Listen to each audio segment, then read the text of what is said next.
Good afternoon again, and thank each and every one of you for taking time out of your busy schedule to be here for this very important business forum. First of all, we need to make sure we have a few house rules that we must follow. And the first is make sure that you clean up behind yourself. This is a beautiful facility, and I thank the school system for allowing us to have a forum here. So there are, I believe, trash cans located at the back of the room. Please make sure that you clean up after yourselves and dump your trash in those receptacles. Second, the bathrooms. Bathrooms are located across the hall and to your right through those back doors. Third, if anyone has any special needs or need any special attention, make sure that you consult one of the staff members on hand here today. Now, before we go any further, I need to make sure we recognize a few folks that are not going to be on the panel. And people who I'm going to introduce to you are people who are instrumental in terms of helping to make this forum happen, as well as helping to serve the members in our community. So first we have Chief of Police Greg Porter. Please give him a round of applause.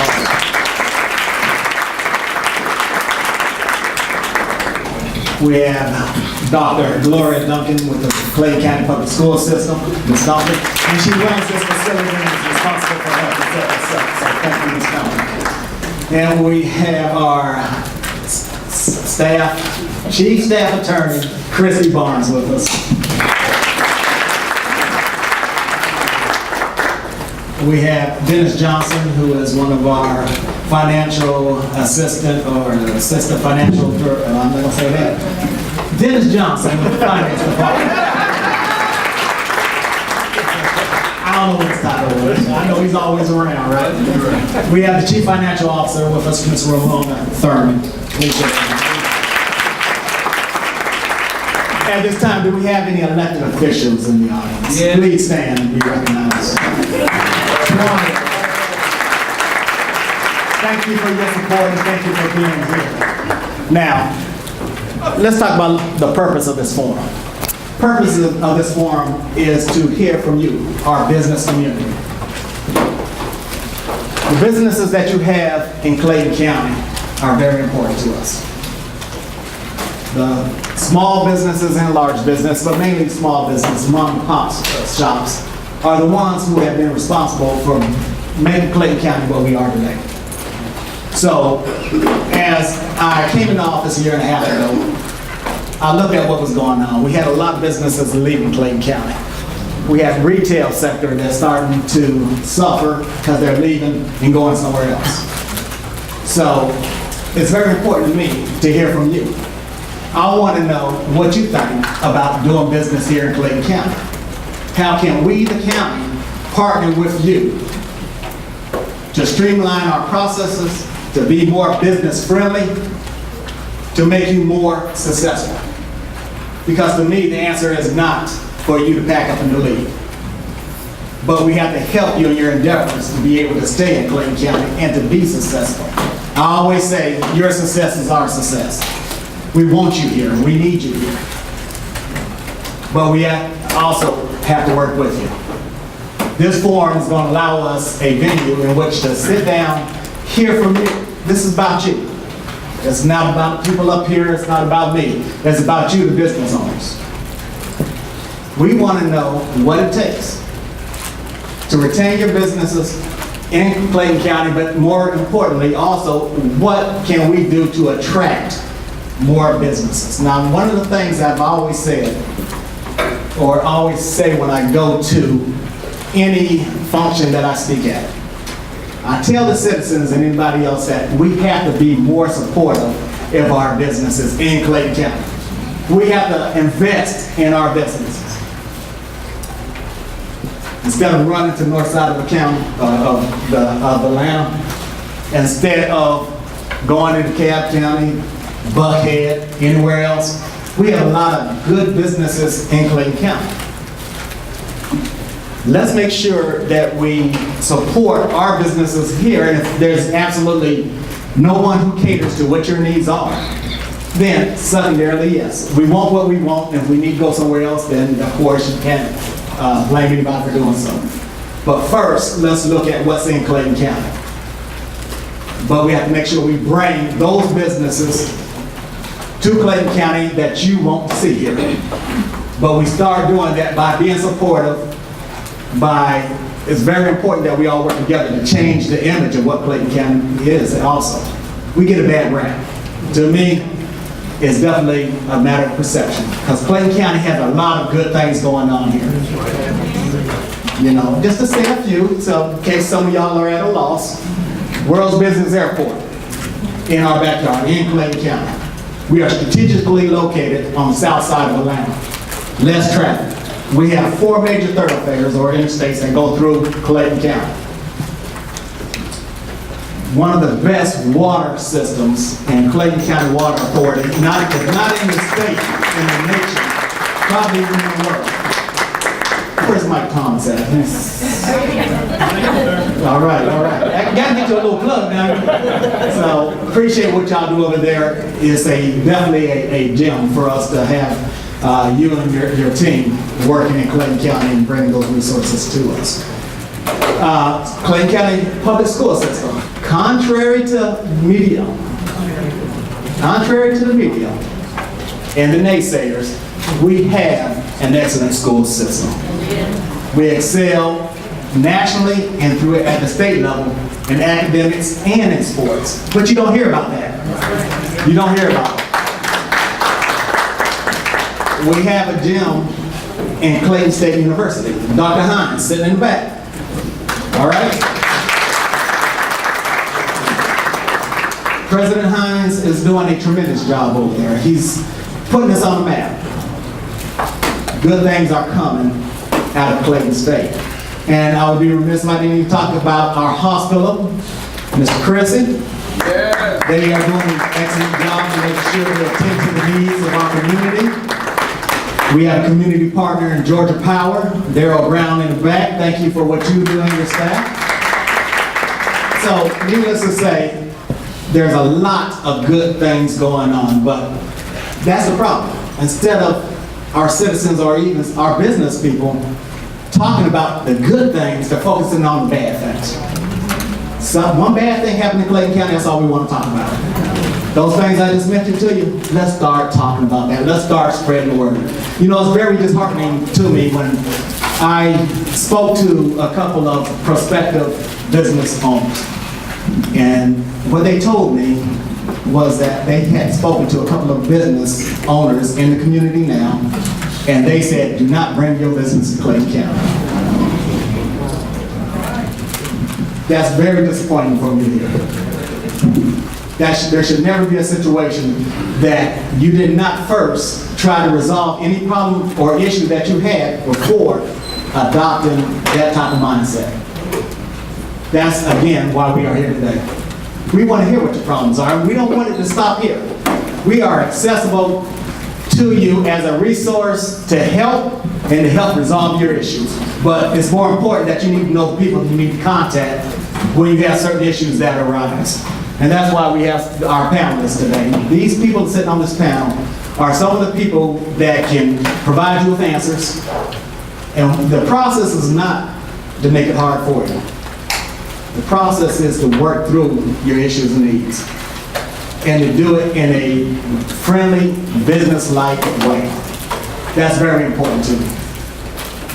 So, what I'm going to do at this time is have the panelists to introduce themselves to you and to say a few words about what they are responsible for and how they can help you. And then I want to hear from you. Again, I appreciate y'all being here. I want to be respectful of everyone's time, but I want to make sure that we answer as many questions as possible. And this is not the last time we're going to have a business forum, because I think it's very important to hear from you, because you are the driving factor behind, and I'm sure Mr. Baskin can appreciate this, you know, when you talk about sales tax and being able to properly budget our county needs, we count on you. But that's a two-sided coin, because again, your success is our success. So at this time, I'm going to turn it over to the panel and allow them to introduce themselves and to say a few words. Good afternoon. I'm Yolanda Darden Buford, President and Chief Executive Officer of the Clayton County Chamber of Commerce. The Clayton County Chamber of Commerce has been in business in this county for over 60 years, serving as the voice of business for our Clayton County community. What is unique about our chamber is the fact that we are here to serve business. We are here to collaborate with our partners, including our county, including our Economic Development Office, all the entities that the chairman mentioned earlier, our Water Authority, Clayton State University, Georgia Power, but even our small businesses, our startup businesses, our entrepreneurs, are members of our Chamber of Commerce. We are a voluntary membership-based organization. I want to be clear to everybody on that. We are not a county office.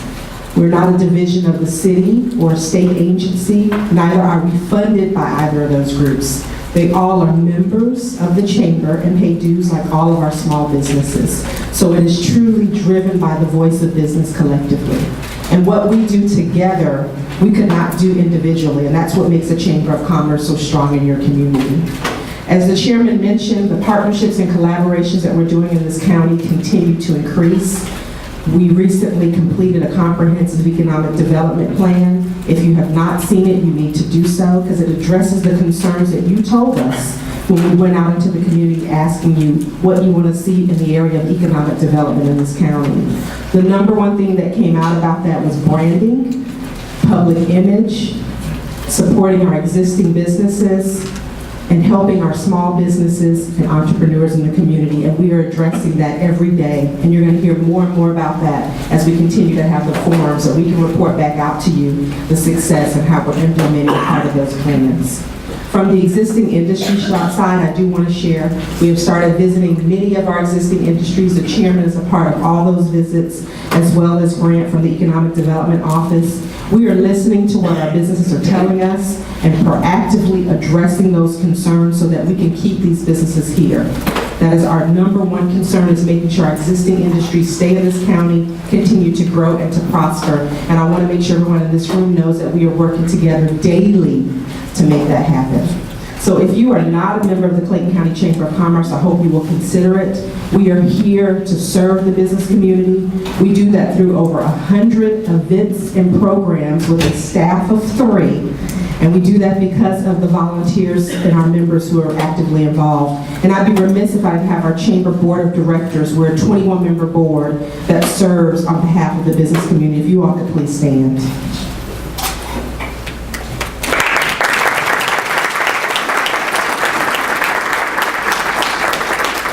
Our Board of Directors represents a diverse community of Clayton County from all sizes of business, all areas of industry. We meet on a monthly basis as a board, but our various committees meet probably monthly as well. Those areas that we focus on are education, economic development, government relations, and leadership development. We have our Leadership Clayton program that hopefully many of you have heard of. It has been in our community for over 42 years, developing and strengthening our leaders that are here to continue to be here in the service of Clayton County. So I look forward to answering any questions that you have, but just know that your Chamber of Commerce is here to serve business. We render our services on a daily basis, not only to our members, but to the community at large, and we need you to continue to thrive. Thank you so much.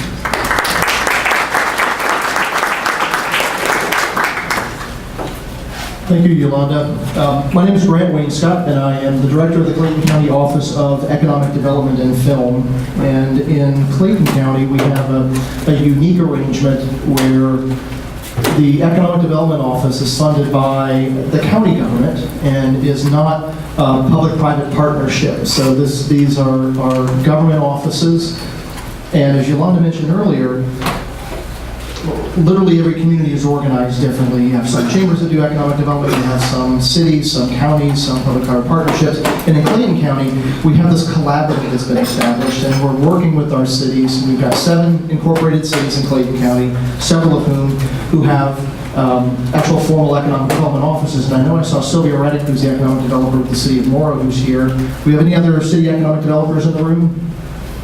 Raise your hand. Oh, Forest Park is in the back. Fantastic. Well, I guess the message I really want to bring today is that this isn't a one office or a one person or a one area effort. And we really recognize that through the Economic Development Strategic Plan, and in gathering information from our citizens, from our businesses, from our training partners like Atlanta Tech and Clayton State University, the hospital, the Water Authority. Yolanda mentioned many of them earlier. You have an entire team of experts with all different backgrounds that are all working to try to make this economy better. And we didn't get into the challenges that we're in now overnight. Some of them are national, some of them are local. And so we want you to know, aside from who's up here, that there is a breadth and a depth of knowledge in Clayton County. And these are folks that are working every single day tirelessly to try and bring more services to you. And so we get asked a lot. Well, we see you bringing all these major companies and major jobs coming in, 1,120 jobs for a call center and 150 jobs we just announced the other day for an electronics repair company. But what are you doing for the small business community? What are you doing for mom and pop businesses? What are you doing to help Main Street? And that's an extremely important question. I'm going to give you two things that we do, and then I'm going to follow that up with not enough, and then I'm going to follow up with what we want to be able to do, and then we can't wait to hear from you. So, most of all, we are a convener and a resource for the existing programs and services that exist in the county. We are so unbelievably fortunate to have the major state university for the entire Southern Crescent in our community. With that comes the Small Business Development Center and an entire host of resources, small business loan assistance, programs and services to help entrepreneurs write business plans, find funding, understand the growth cycles of their business. We have Department of Labor, we have CRC, we have all these entities in Clayton County where you don't even have to drive 5 or 10 minutes to have access to them. But we want to make sure you know where they are and how to access those. And secondly, those of you that are small business owners in Clayton County, raise your hand so that we know. That's awesome. Okay, keep your hands up if you have too many customers and the customers you have too much money and you can't satisfy their needs. Anybody want somebody about taking a picture? Okay, so I think it's agreed upon that we need more money and more customers, right? So how do we do that? That's the fundamental economic change that the county's trying to work on right now. When we make these large announcements and we have hundreds or thousands of new jobs coming into the community, our goal is to create that economic underlying base of permanent jobs that have dedicated paths to success, that have a better than average wage, that offer benefits so that we can raise the average wage rate and the average household income, and therefore the ability for people to spend in the community so they can buy your products and services. Because until we can increase that, we're going to still be trying to sell to the same bucket of resources that we have. And that's critical. That helps everybody's bottom line. And when we have large industry in the region, for those of you that have products and services that are business to business, caterers for restaurants and alarm companies, I know Karen is here, the corporate business side of a community is extremely important, that B2B, so we can bring new customers that have global sales outreach and have the resources to weather tough economies. It provides more customers for you. So those are two things that we're doing. The third comment I said is we're not doing enough. We all understand that, and that's why we're here. We acknowledge that. We acknowledge we need to be doing more, and we want to hear from you what that means. And so the last thing I'll say is what we are going to be doing now as a result of the Economic Development Strategic Plan, particularly. The commissioners have just allowed us to hire an additional staff person as a result of the plan. He's going to focus on small business, retention, entrepreneurship. That's a position we've never had before. And it's going to be a real key to bridging the gap and helping understand what it is our small business community needs. I've had, as Yolanda, we don't come from lengthy government backgrounds. We've all been in the private sector. We've had our own small companies. We understand what companies are going through right now. And so that's the side that our team brings to the equation. And as voters, you all were gracious enough to pass the recent SPLOST. And if you did not know, hopefully you passed it, not just for the hospital, but for all the great things that are going to happen through the SPLOST. But there's $5 million for an economic development one-stop shop and small business accelerator. That's an incredible asset that we're going to be able to bring to this community, hopefully sooner rather than later. So excited to be here. Cannot thank you all, particularly our small businesses. And I know we have large industry here. I saw Bill and Daryl from Toto and some of our major companies that are here. Our Main Street is a lifeblood of our economy, and we know it takes a lot for all of you to leave your business and your jobs for the day, so we appreciate that.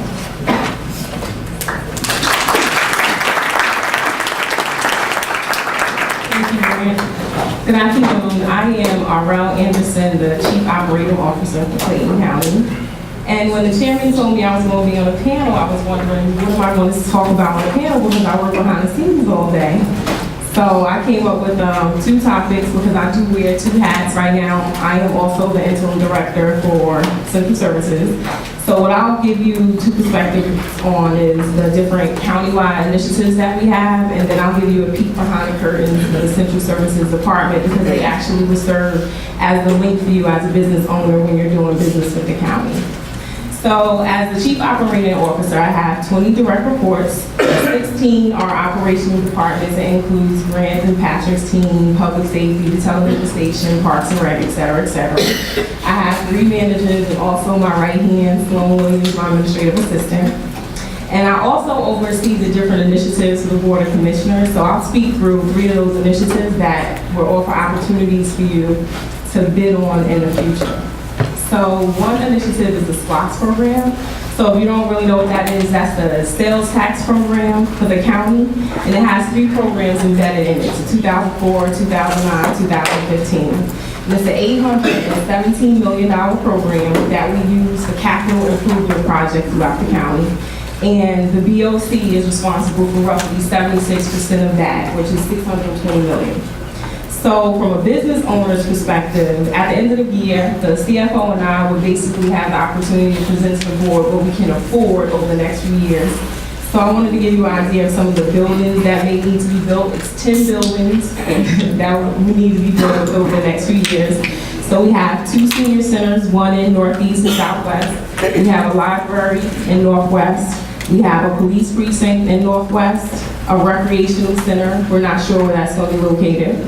We have an administration building for parks and recreation, a trade center and small business incubator that still needs to be built, a technology center that would be the hub for our technology for the county, a county records center building, and the county fueling center. So those are 10 RFPs that you'll probably see coming up that you can bid on. And from a technology perspective, we have a tax management system, a records management system for public safety, an ERP system for the county, because right now we're running off of a 1984 system and that needs to be upgraded. And also on the court side, they have sieges, so that's the RFP that you'll see come out as well. And technology for the jail. So all of that combined is over $26 million. So if you need more information about SPLOST, you can go to ClaytonSPLOST.com. You can get an update on where we stand with the projects, what's pending, and what's forthcoming. The second countywide initiative is a 311 call center. So right now we're laying a foundation for customer service in the county, and the second phase is a call center. So we're thinking of a concept of a 311 call center. Not sure if it's going to be internal or external. So we do know we're going to have to lean on the business community to help us set up that call center and be successful in that area. And the last thing is a more creative RFP. It would be marketing the county. So what I'm doing is meeting with the city managers throughout the cities in Clayton County. And we're looking at developing an MOU possibly to bring to the board or to the councils so we can fund an initiative where we can actually brand Clayton County from an economic development perspective. So that's part of the Economic Development Strategic Plan. I'm over the first initiative. So that'll give us the opportunity to work with the business community to figure out, if we get the funding, how it can really change the face of Clayton County from an economic development perspective to make sure that we can attract businesses to function in the county. If you want to stay abreast of the different initiatives that are going on, you can visit the website. I have a quarterly report under Chief Operating Officer. You can watch CCTV on Comcast, it's channel 23, on AT&T Uverse, it's channel 99. You can text the word Clayton to the number 22828, or you can follow me on Twitter. I have to plug myself. On Twitter, I'm the strategy lady. And so it's not a day that goes by when I don't spend time with one of the directors. So I tweet often, I take pictures. I'm part of different committees like the Severe Weather Task Force. We take cluster trips. We're going up to Georgia Power next month. Me and 5 directors.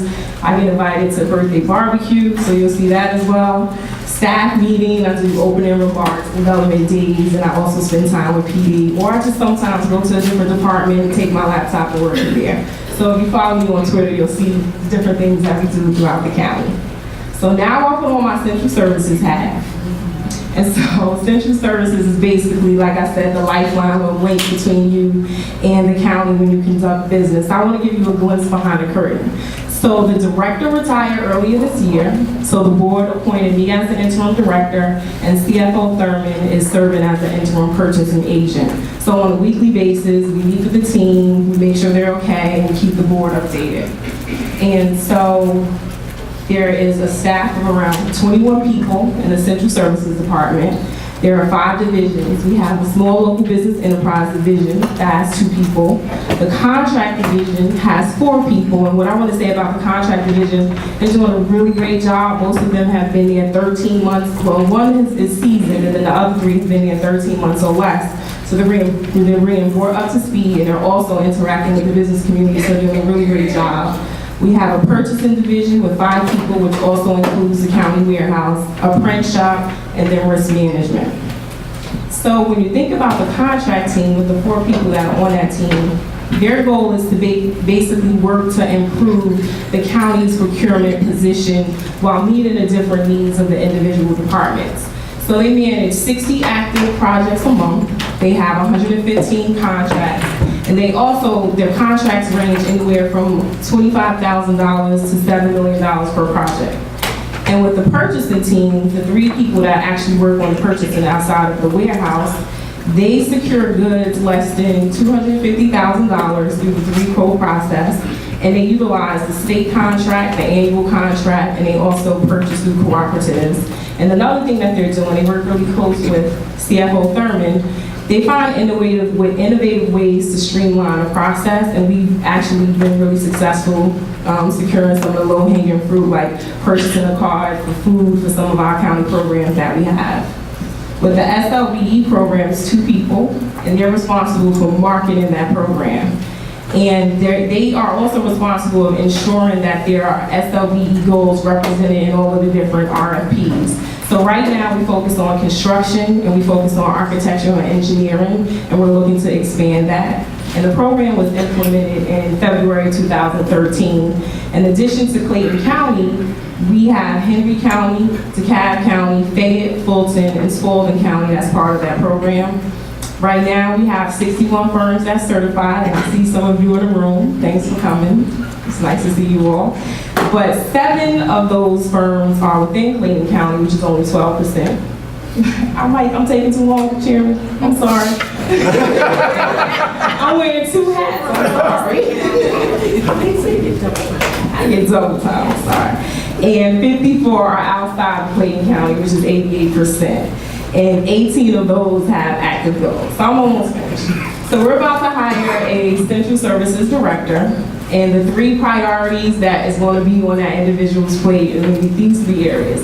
The first thing they're going to do is revise the procurement code. It's definitely crippling us, so that's the first priority. The second one, we're going to make sure that individual, make sure the department is efficient. Right now, we're running off of Microsoft Excel, we're running off of Word. It's a very manual process, and it's taking like 6 to 9 months to get stuff procured and done. So we want to make sure that we become more efficient. And then lastly, we're going to work to strengthen the SLBE program. So we're going to continue to build a strong relationship that we have with the Water Authority and with the Small Business Development Center at Clayton State University. continue to have meet and greets with those entities. We're doing a great job with that. We're going to expand the service categories to make sure those goals are in addition to construction and architecture and engineering, we're going to extend those categories. Continue to partner with business organizations and then implement the Minority Women Business Enterprise Program, because that's part of us as well. And then revise the criteria to make sure we can increase the participation from Clayton County from that 12% to more. So we're going to take a close look at that to see why is it only 12% that's participating from Clayton County. So we want to expand beyond that. So we really want to learn from you today through the Q&A. I have my team over here to the right. They can provide any insight from a technical perspective. If you want them to talk through what the process is to become certified, they're here to do that. And I'll answer any questions that I can in partnership with Ms. Thurman or Mrs. Barnes as well. Thank you.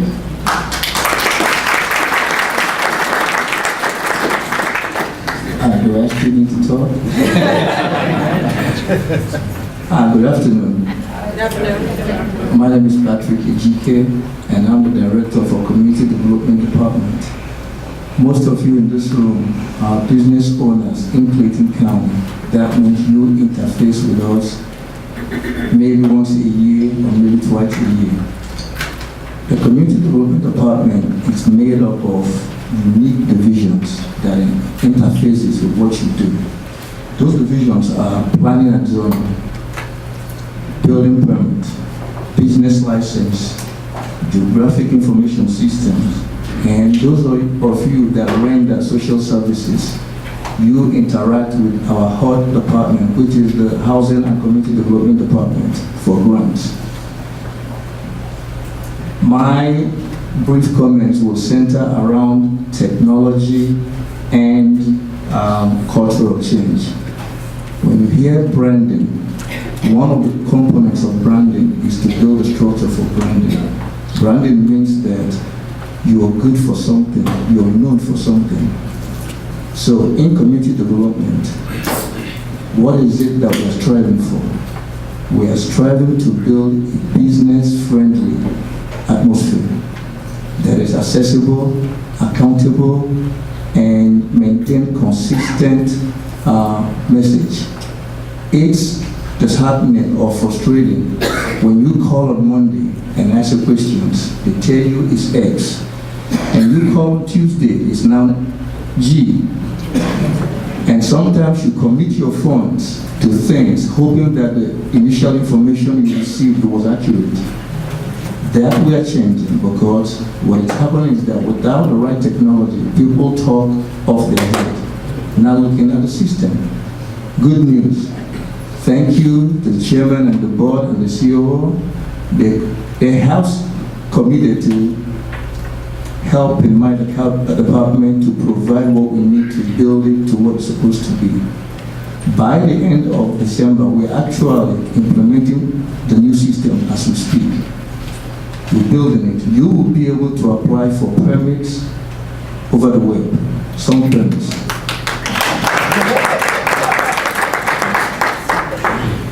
You will be able to do business license, new or renewal, over the web. We just have to find out which ones that we can do without violating account code.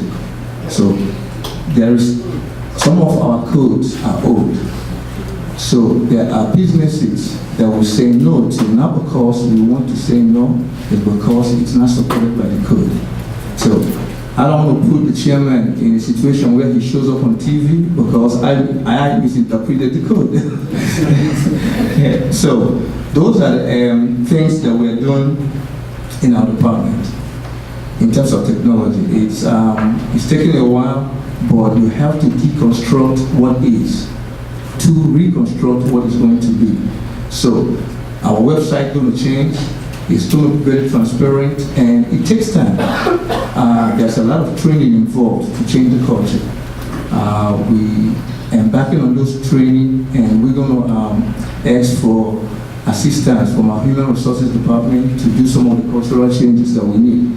When I say cultural changes, it's looking at our department as a small business within a county. We can't operate like a typical county department. We have to look at ourselves as a small business. That means that we have to be very agile. We have to make decisions real fast. We have to be consistent in what we're saying, because it takes a lot to retain companies that are already here. The ones that are coming, Grant, take care of those. When they get here, our job is to keep them here. When you come into the county to do business, time is money too. So we are building the processes to streamline. If you have to go through zoning, if you have to go through variance, whatever you have to do, we're streamlining that so that within the bounds of the county code, so that when you get to us, we will be able to help you and get you going. So those are the kind of things that we are doing, training staff to understand, hey, we want you to be here. I'm intricately involved in the daily, day-to-day operation of the department. Some people, or some of my staff wonder, why am I doing that? I want to be accessible. I want to know what the problems are. Sometimes it's beyond their control. So I'm going to give out my county cell phone number, not my personal. My county cell phone number is 678 628 5667. The reason why I give this out is this reason. Just to let you know that what I'm saying is not just to say it, we're actually doing it. Some of the calls might be resolved just by a phone call, and some might be where you set up an appointment to come. So those are kind of things we are working on. And everything we do in our department is free. We can save you money. We can help you go through a process. We can expedite your issues so that it gets resolved. We can expedite all of them.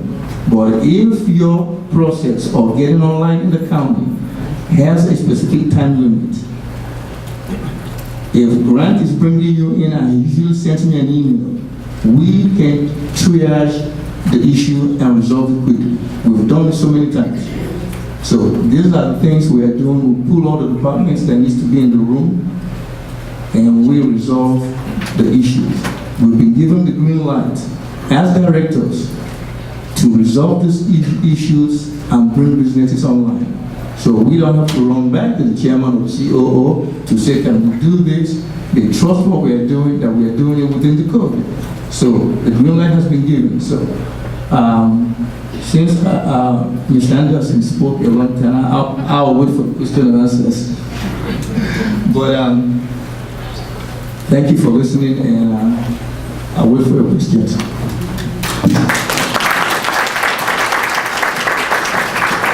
All right, we better now. Let's give the panelists one more round.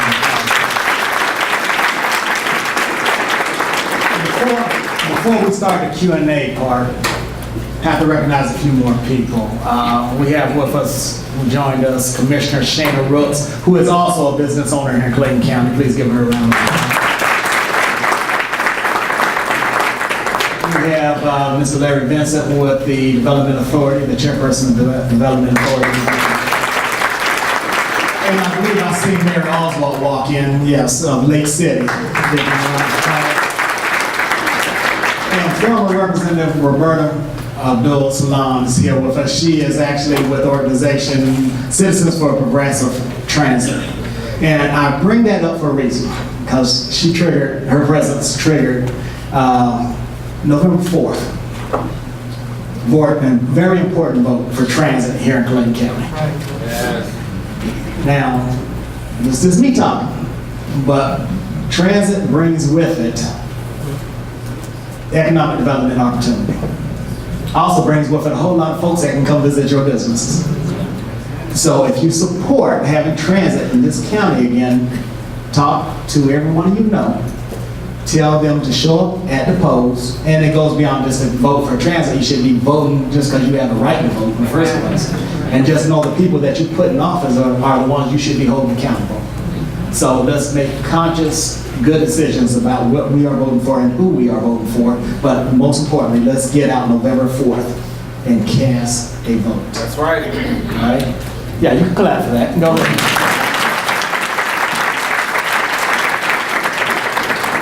All right, before we start the Q&A, does anybody have any of the cards that we passed out that you would like for us to read or for you to read yourself? If so, Ms. Griffin is going to come around as well as Ms. McMicken and pick up your cards. Please hold them up for them to see.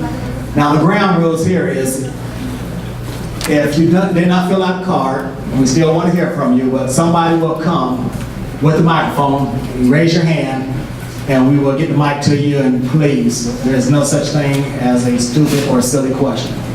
Your concern is our concern, so we want to hear from you, and that's the purpose of this forum. But at the same time, let's be respectful of everyone. Let's listen to the question.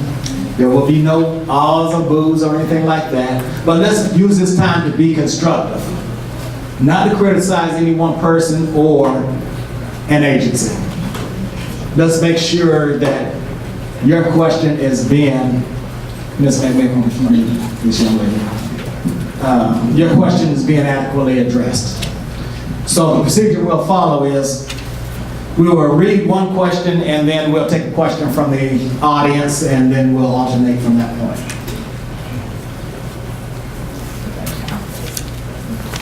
Okay, first question from Bridna Patton. What's in store as far as developing a great South Lake Mall once again? And I think Mr. Wayne Scott can answer that question. Great question. Everybody hear that? All right, so regarding South Lake Mall. How many of you shop at South Lake Mall? How many of you shopped at South Lake Mall in the past 30 days? That would be every hand up. So I'm going to start with how do we make a great South Lake Mall? You start shopping there again. Now, we're in an incredible position today that we weren't 12 or 24 months ago.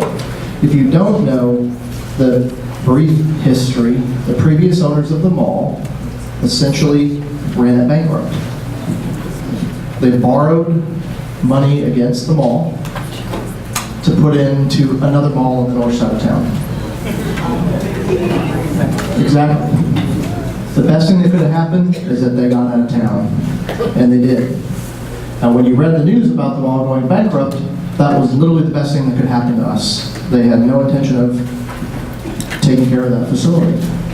The current mall owners, who a lot of folks in this room spend a lot of time trying to recruit, are turnaround specialists. They come in and they acquire malls.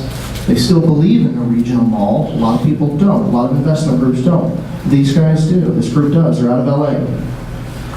Vintage Real Estate is the company's name. And not only have they purchased the mall out of receivership, but they are investing millions of dollars into its renovation.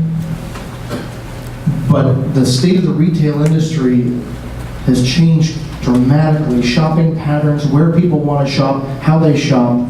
The mall was built in the 70s when it was the only game in town.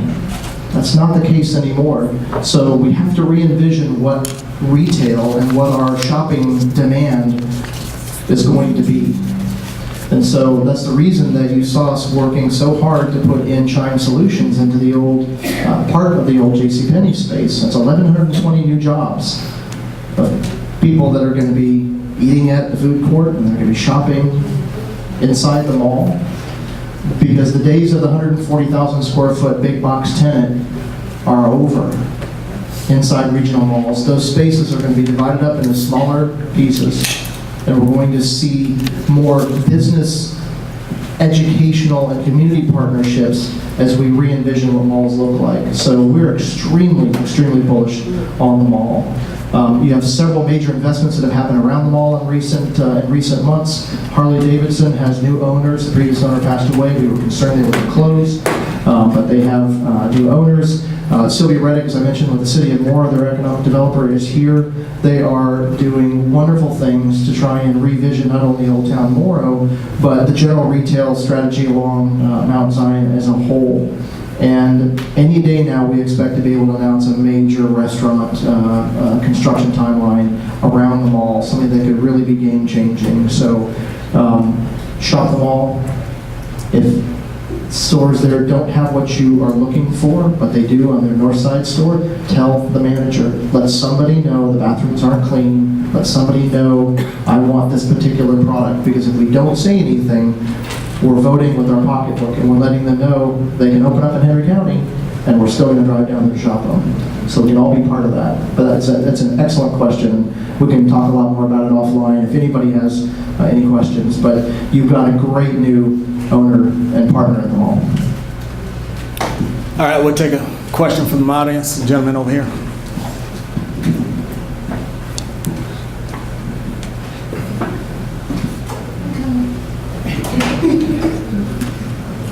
Thank you.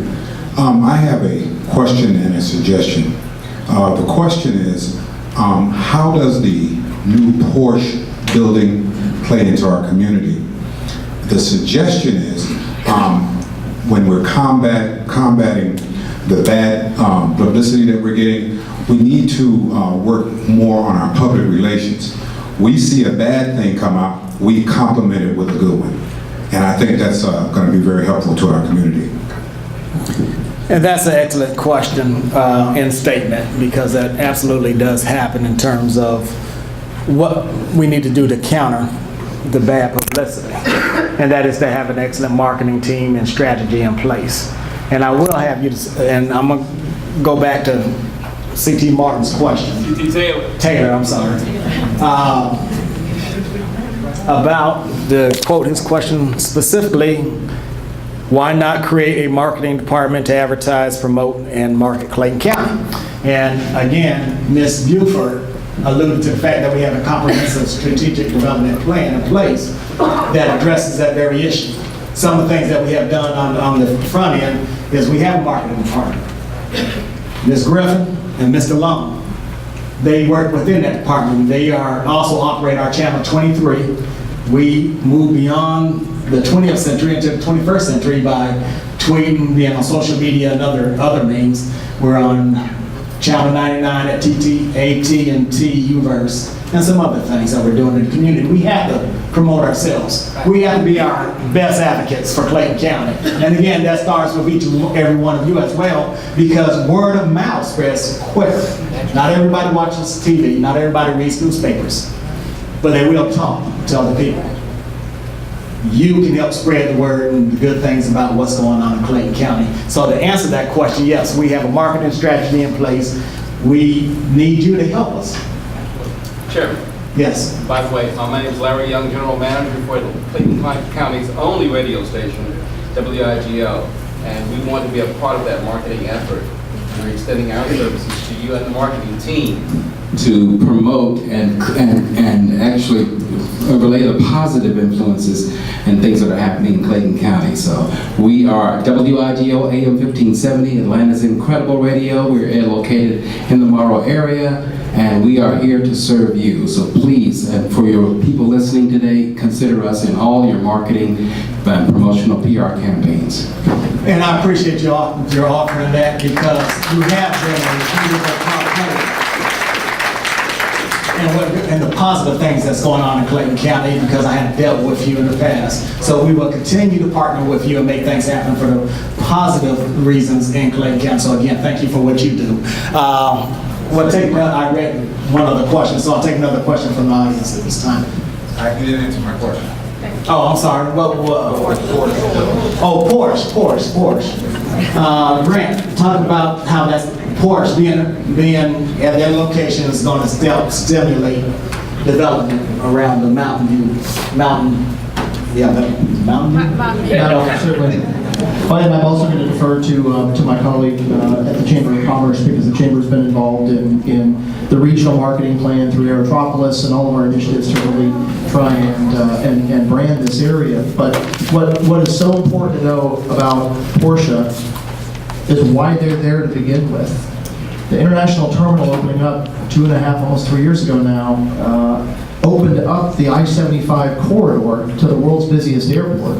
We now have a new front door to the world on I-75. And all that economic spending that tended to locate on the northwestern side of the airport in that county that begins with F, we are starting to really attract that investment to the southeastern corridor. And that I-75 corridor is the future of the airport, the economic future of the airport. And once that terminal announced, activity on the Ford plant, former Ford plant, was through the roof. And the first, not the only, but just the first client to buy into that, just like Kroger is the first client to buy into Fort Gillen redevelopment. That first major global corporate presence in Porsche set a tone that really rocked the entire automotive world and the whole regional economic development world. Porsche's going where?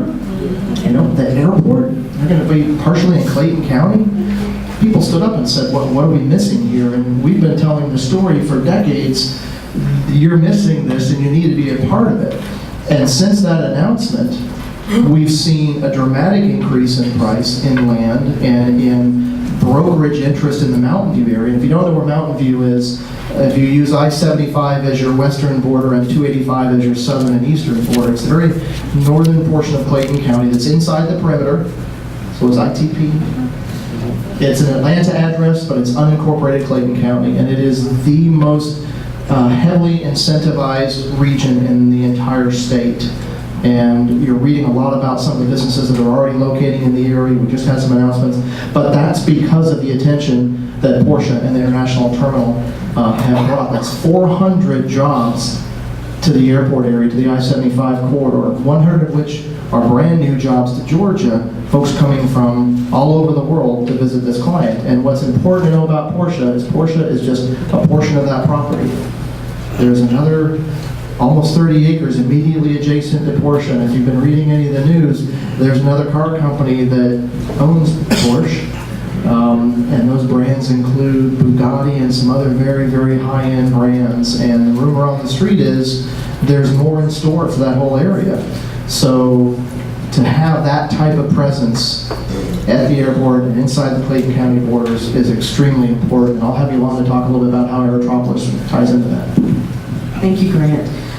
If you all have not heard, there was a creation of an Aerotropolis Alliance on the south side. That alliance, the purpose of it is to continue to develop within the south side region, specifically the airport area, and how we can change the entire landscape of what that airport area will look like, but specifically for the south side, which you have not heard a lot of in quite some time. Porsche is leading that initiative, and their legal counsel actually serves as chair of that Aerotropolis Alliance. Equally, what you may not know is your Clayton County is represented heavily on that Aerotropolis Alliance Board of Directors. Chairman Turner serves on that board. I serve on that board. Grant serves on that board. Larry Vincent, you heard earlier, introduced, serves on that board. Some of our developers within our community, Prologis, has a seat on that board of directors. So now more than ever, attention, and I will say Porsche has helped to spur that with the International Terminal, is coming on the south side. So a lot of these announcements that you've been hearing that Grant and his team have been working on, and many others behind the scenes, that Porsche development has been implemental and instrumental in them coming here. And so you're going to see much more of it, and they are planning to be involved corporate citizens within our community as well. So you'll see and hear much more to come with Porsche's involvement. Okay, next I'll read a question here from Christina Cummings, Cafe Good Spot. This question is addressed to R.L. Anderson. With the funds available for building new buildings in the county, has the county considered using some of the vacant strip malls to house or relocate these offices, such as senior services, library, so forth? Hi, Ms. Cummings, thanks for your question. That's one thing we're doing actually at the end of September. We're going up to Georgia Power to kind of like look at the different technologies. So when we are thinking of building the buildings, first we look at property that we own, then we look at some vacant properties, and then we look at land acquisition. So once we get with Georgia Power, figure out the technology, we are considering the different avenues of property. And then, of course, we have to look at the funding to see which one makes the most sense financially. Okay, take a question from the floor. Lady, okay. Good afternoon. My name is Artesius Miller. I'm a representative of Utopian Academy for the Arts, new state charter school here in Clayton County. Our school was very fortunate to have the presence of Chairman Turner. You came by last week. We had the presence of the governor come by and visit our county through our school. So we're really excited about that. But my question this morning is really directed, not necessarily toward the panelists, but everyone in the room. So we are a brand new charter school, which is a public school here within our county.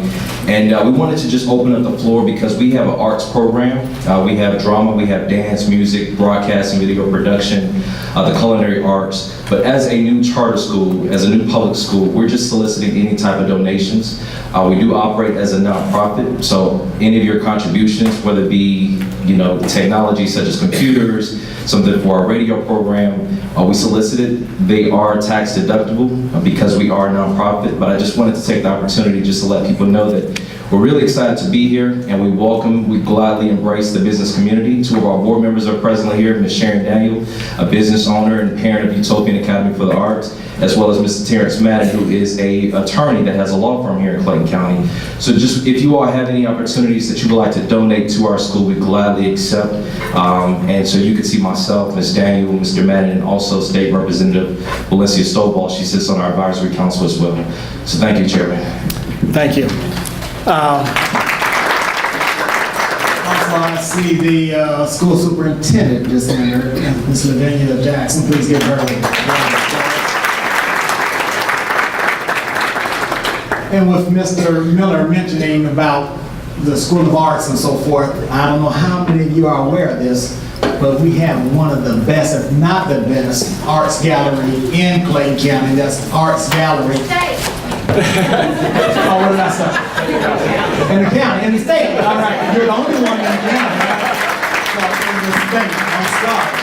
And it's headed up by Ms. Linda Summerlin and her staff. They do a tremendous job. I apologize, but you are doing a tremendous job over there, and you're making us shine, so thank you for that. This is not nobody's name on it, but the question is, or the concern, too many dollar stores coming to the area.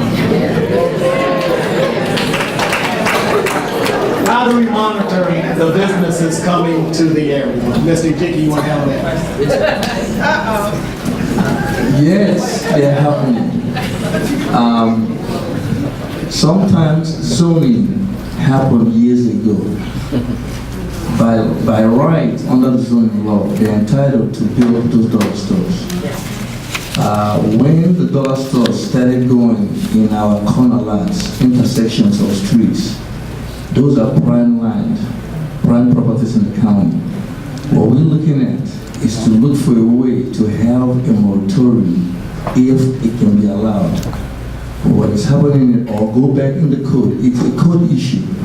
You cannot say no under zoning law without having a reason for saying no. So we are working on a way to legally limit the amount of stores that can be in the place. The shelf life of a dollar store is anywhere from 15 to 20 years. So they don't turn around, go away that easily. So we really need to be careful. This is the after effects of zoning that happened years ago. So it's going to take time to work out how we're doing it and how we're going to restrict those type of, we're not saying no to dollar stores. We all have been in them, but what happened is that it cannot be in all our major intersections.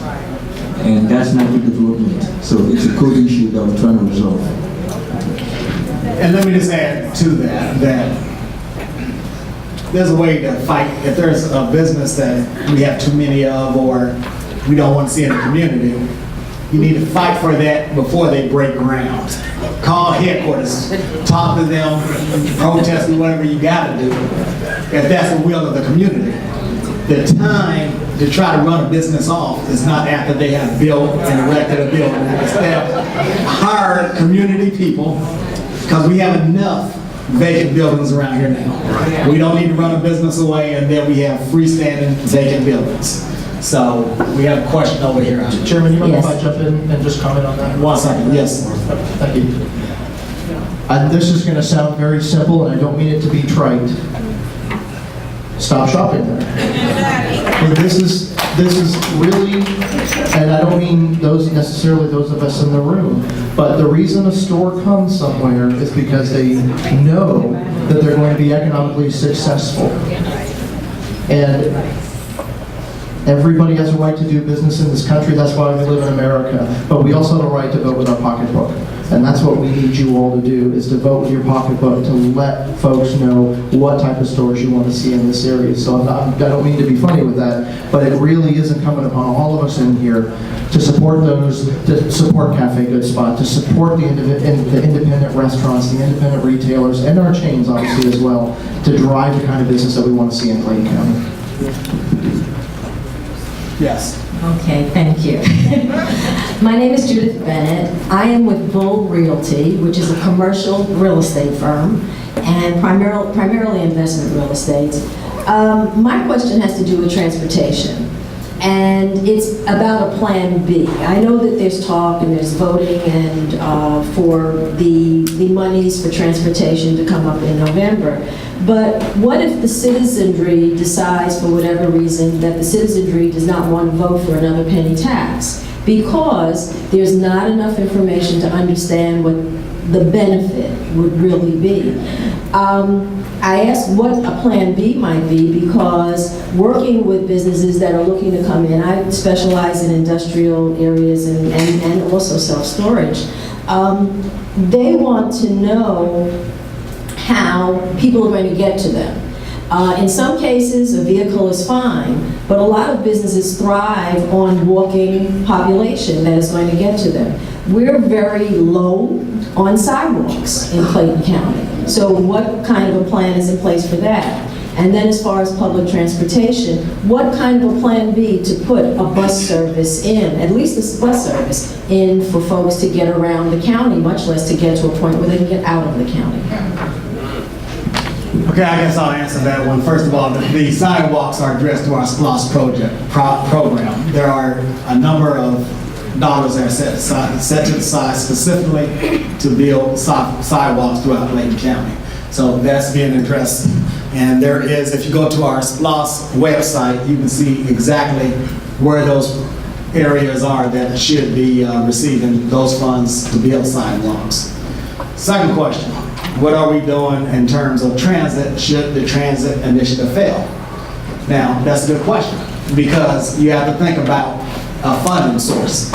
The funding source to bring MARTA, should this vote pass in November, is the sales penny, okay? Without that, then if we still wanted transit in Clayton County, the Board of Commissioners would have to circle back, try to find another funding source. Another funding source could be raising the millage, property tax, if you want it. Yeah, that's a hard pill to swallow, but at the same time, that's why this penny sales tax is so attractive. All right, but also we need to continue to educate our citizenry about the benefits of transit. And let me also say, since we're on the topic of transit, the penny sales tax, we're going to be at 8 cents. Us in the city of Atlanta will be the only two entities in the metro Atlanta area that has 8 cent sales tax. Earlier when I was talking to you about reinvesting in Clayton County, it's very important that we take that to heart. Our sales tax is one of the highest in the state. 45 other counties in the state of Georgia also has 8 cent sales tax. So it's not an anomaly. Other counties are doing it and they are thriving. So don't think that just because our sales tax is at 8 cents that everybody's going to be start to abandon your businesses. Because if you're treating people right, if you're providing the service that they want and can respect, they're going to continue to come to you. All right? So let's do the best that we can do to make sure we take care of our citizens as well as the people who support your businesses. Ms. Roberta. I just wanted to say that the young lady raised a good point, and that's education on what the sales tax does and what this transit option provides. Thank you so much. What this transit option provides, the education is key. The Friends of Clayton Transit, who's been operating out here for the last 4 years, is doing that. Friends of Clayton Transit Education Center is open on 6483 Highway 85, Georgia Highway 85, for just that purpose. Go to the website, Friends of Clayton Transit. Go to the Facebook. We're doing training sessions, we're doing forums, we're doing educational programs. We're actually holding training sessions throughout the county. We were just in Lovejoy a couple of weeks ago and it was packed. So the education is very important. People need to understand what they're voting for and why they should or should not support it. So I thank you for bringing that up. Next Thursday, Mr. Chairman, for all of your business people, next Thursday, September 4th, 6 p.m. is an open house. The grand opening for Friends of Clayton Transit. It is transparent, it's open for everybody, and probably most of you in this room are already partners with the coalition, and we thank you for that. But that's a very excellent question. Thank you. Okay, just a reminder to everyone, when the mic comes to you, do not start speaking. Number one, because we're filming, and number two, we can't record your comments unless you are speaking directly into the mic where you can be heard. All right, this next question is from Representative Valencia Stovall.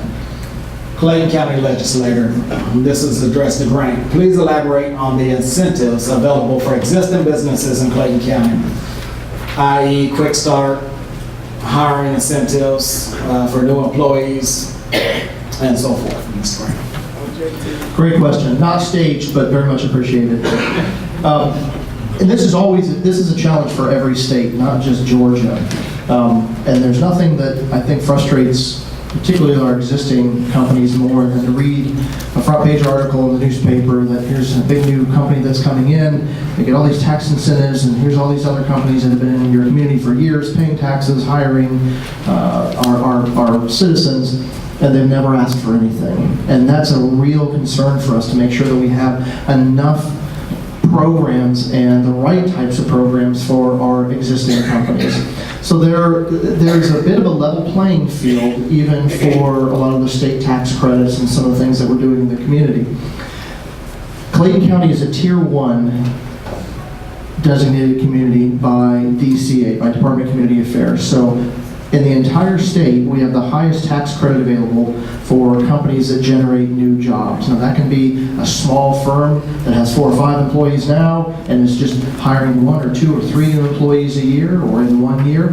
But there are programs that the state has that you're eligible for now that Clayton County is a Tier 1. So that's the first message I want to send. And we have information out on the table. Write this website down to investclayton.com, www.investclayton.com. That's our website where we have a list of local incentives, state incentives. But if you're expanding your company as well, we have financing programs through the Development Authority, and Chairman Benson is in the back, that can help with potential tax abatement if you're having significant expansion in your company. And we do that every single year for our existing industries. But where the rubber really meets the road is going to be the small business person, and maybe you aren't adding 5 jobs this year. Maybe you're just doing what you've done every single year. How do we help you, and how do we make sure that you know what programs are out there? That's where that partnership with things like Clayton State and with Atlanta Tech, the SBDC, those programs and services, SBA loans, and other financing alternatives that can come and be of help as you grow.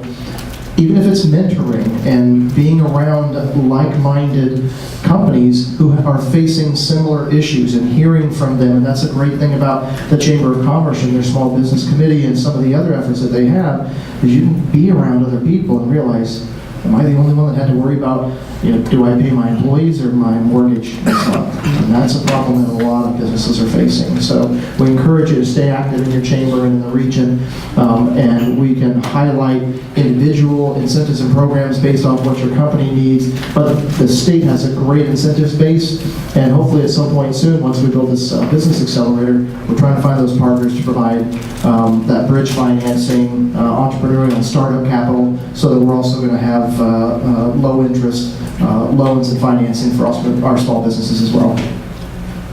Is the OJT for the Atlanta Regional Commission on there as well, on the website? Great question. And you asked that, and I'm sorry I didn't address that, Representative. OJT and the job training credits, there are programs available through the Governor's Office of Workforce Development, and I know my Deputy Director, Bill Keir, is here. Bill, if you stand up and wave your hand, I'm going to give you Bill's home number, where I want everybody to call at 2 o'clock this morning and ask him this question. Bill handles our workforce development initiatives, and there are multiple programs that are available, not just state programs, but again, Department of Labor and a lot of our other training partners that are here have specific programs to address those workforce initiatives. Not everything is spelled out completely on the website. We list those entities, and in some cases it might be a link through to their website to describe the specifics. But that training is critical, not just for your employees, but for you as a business owner as well. Yolanda, Jim. Okay, next question from the floor. Good afternoon. Good afternoon. I'm Felicia Warner. First, I want to say to Chairman and to the panel, thank you for having this session today, because it was definitely needed. Secondly, the Chairman was definitely correct in that we've got to figure out transit, because in order for us to progress as a county, we have to have some means of transit, and that could look many ways, whether it's a bus or a streetcar, whatever we decide for it to be. So I don't think that that's the problem or the hard sell for the community. I feel that the hard sell of the community is twofold. First, I want to address what Grant stated earlier. I think it's easy for you to say to stop shopping at a Dollar General when you're already making a certain amount of money. The problem is in our community, those that live here are those that are holding those positions that can actually decide to shop somewhere else, do not live in our county. And as I looked at the statistics, it's a good amount of our jobs, and it's come up even in our meetings that we've had when we were doing our comprehensive plan. And that's something we got to think about as a county. It was brought up that there are other cities that have a stipulation in place that if you work for a county and you are a department head, then you must also reside in the county. So we can create those jobs and positions, but we also have to think about how we're going to entice those with those positions to live in our county so that they can spend that money in our county. Because it's all about expendable cash. So the 8%, as you stated, Chairman, is not going to be a big deal because people are spending it in Atlanta. But what are we doing to get those with the expendable cash to spend it here? That's the first question. Secondly, what are we doing to attract those that don't live in our county here? Other than Arts Clayton, downtown Jonesboro, we're missing it. You have a whole area, there's a race that's going to happen this weekend, and it's in my area where I live. Not one time have I seen a business or an attraction go up that's centered around, on the Clayton side, that's centered around that event.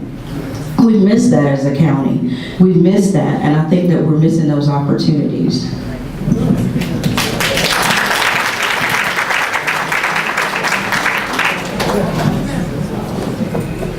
So, great comments.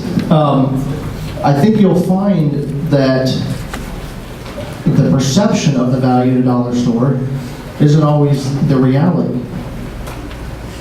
And those spending patterns that we see, when you run demographic spending reports and see where a lot of that spending occurs, it's not just in our own resident base.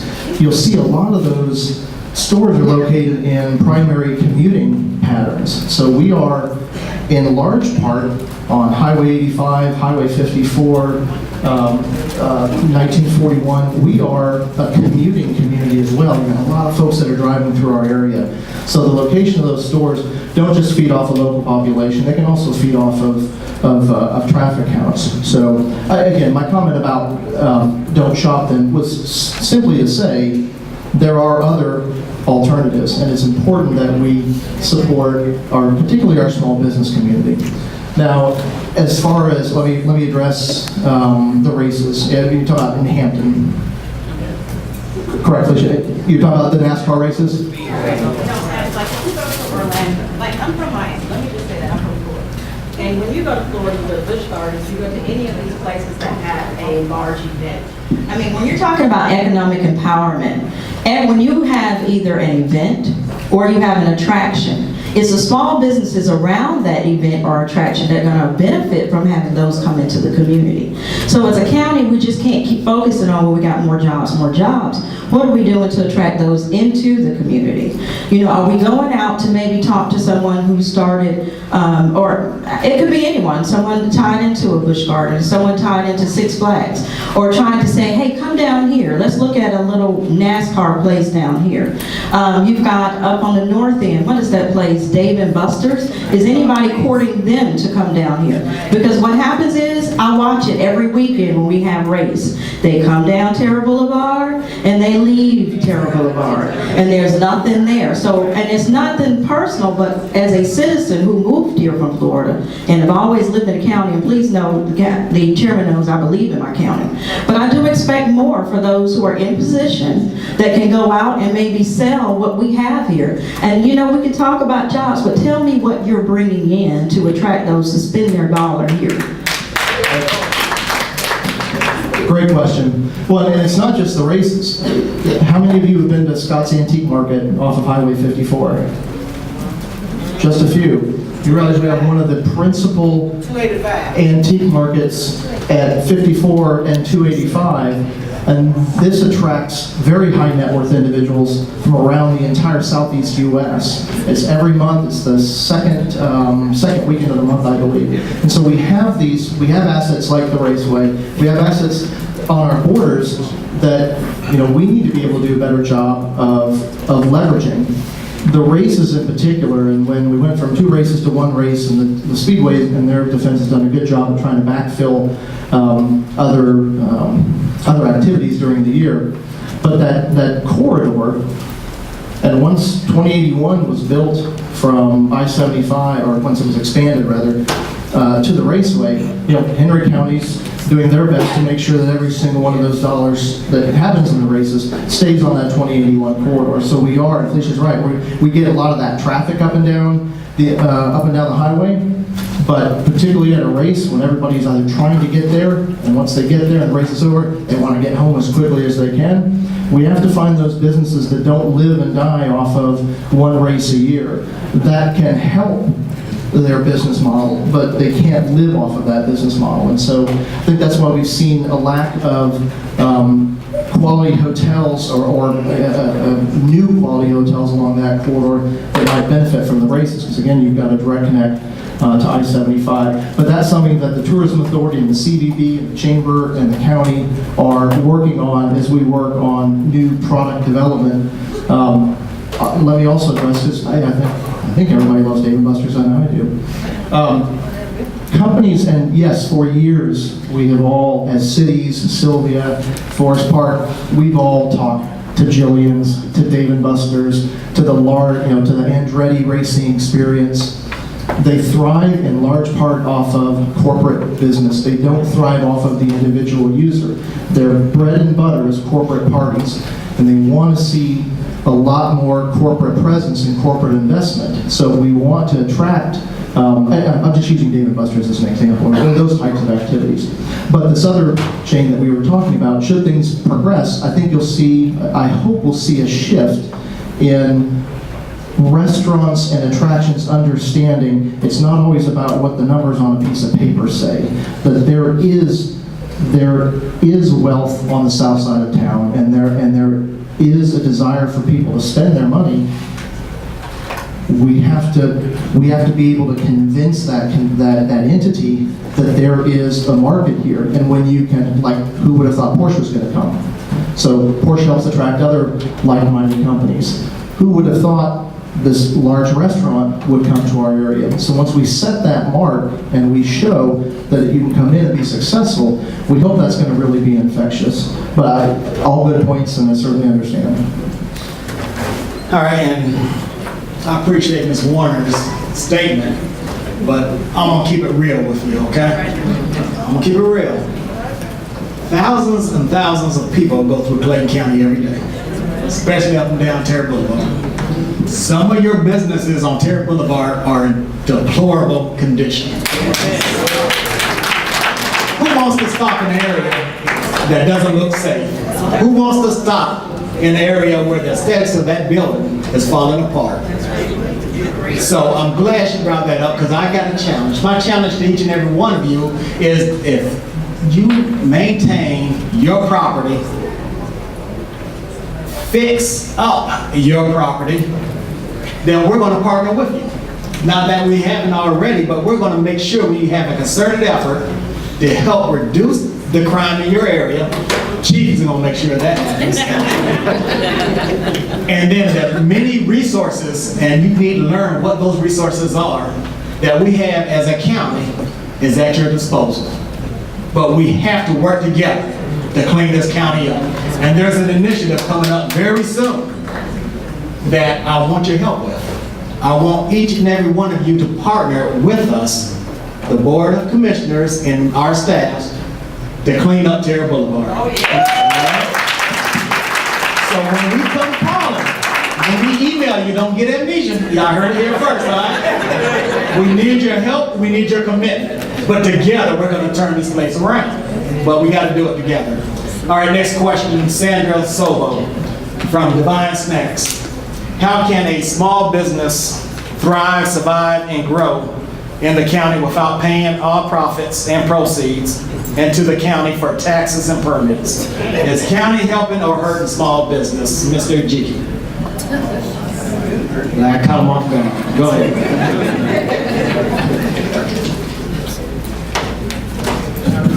There are two questions in one, the permits and the taxes.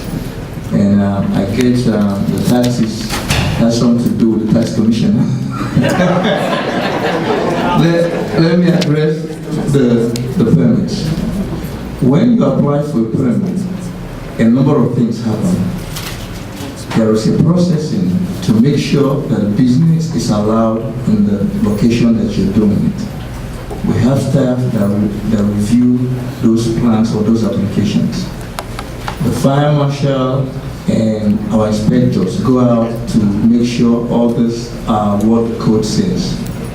The inspectors have to go in their truck. So there's a number of things that happen when we actually issue a permit.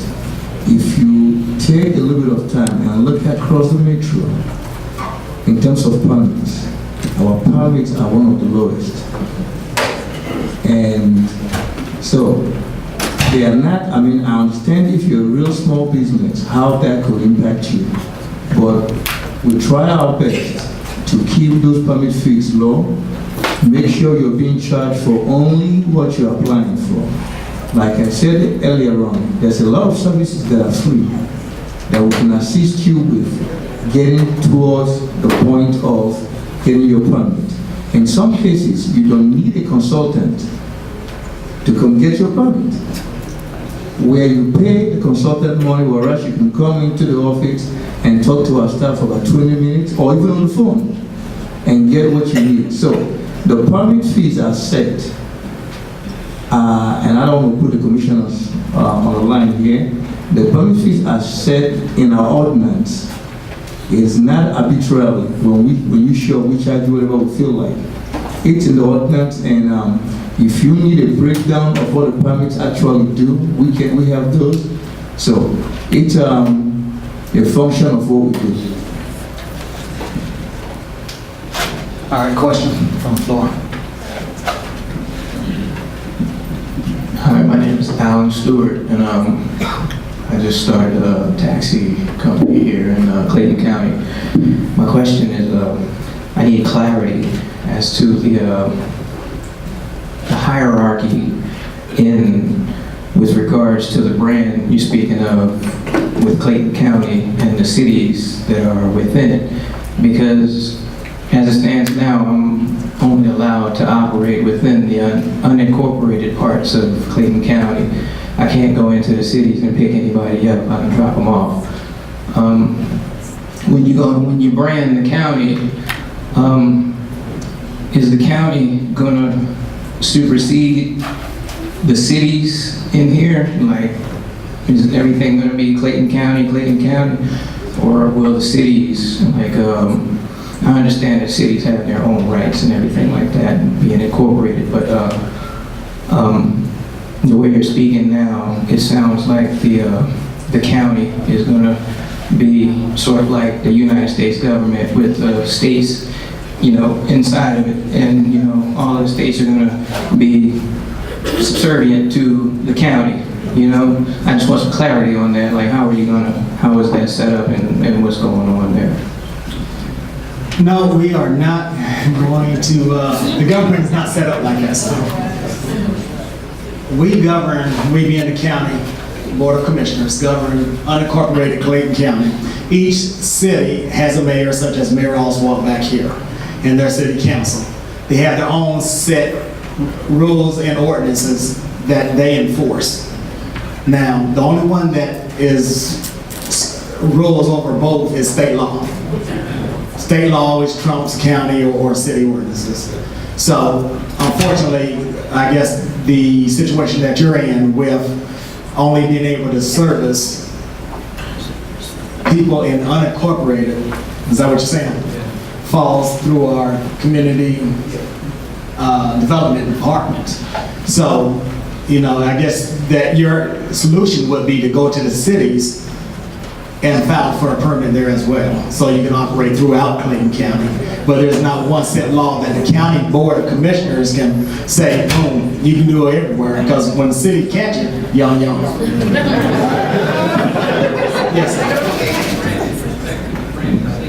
Yes, he said for branding purposes that we need to be on one page, and that's absolutely a correct and true statement. We, being the mayors of each city municipality, myself, we have been in constant talks. We've had staff members who are strategizing and trying to come up with a branding effort, because I truly believe, and I believe the mayor's on board with this as well, is that we are one Clayton County. What's good for the city is good for unincorporated Clayton County and vice versa. So together, we all must work together. And when I'm sitting here saying that it takes all of us, I am not excluding the cities. They are a big part of Clayton County. We need them just like they need us.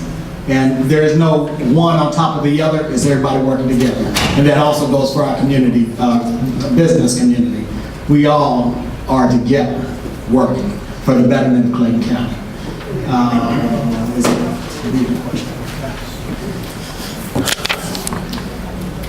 All right, Karen Sullivan.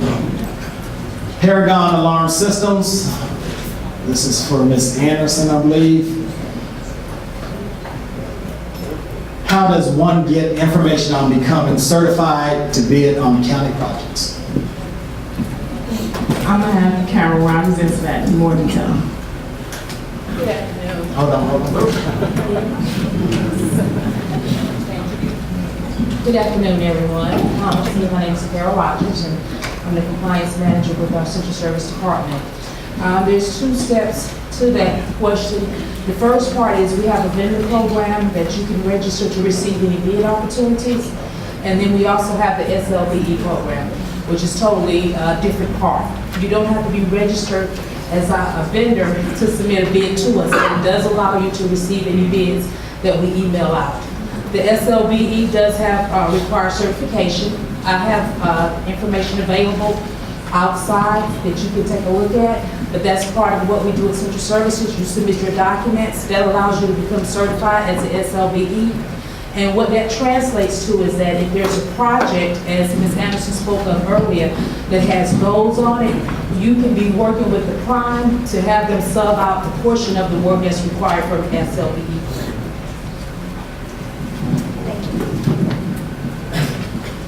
Question from the floor. Chairman, right here. Well, okay. Thank you so much, Mr. Chairman. First of all, hold on a second. All right. This is Ms. Dana Lemon. Here she is our GDOT representative for this area. And if you notice the work that's going on with the paving on 138 and 85, she was instrumental. Thank you. Thank you, Mr. Chairman. First, I want to speak from my position as a local business owner. For many of you, you know that we own a local funeral home here. We've actually been in Clayton County since the 70s. and our family is committed to Clayton County, and we will continue to serve Clayton County.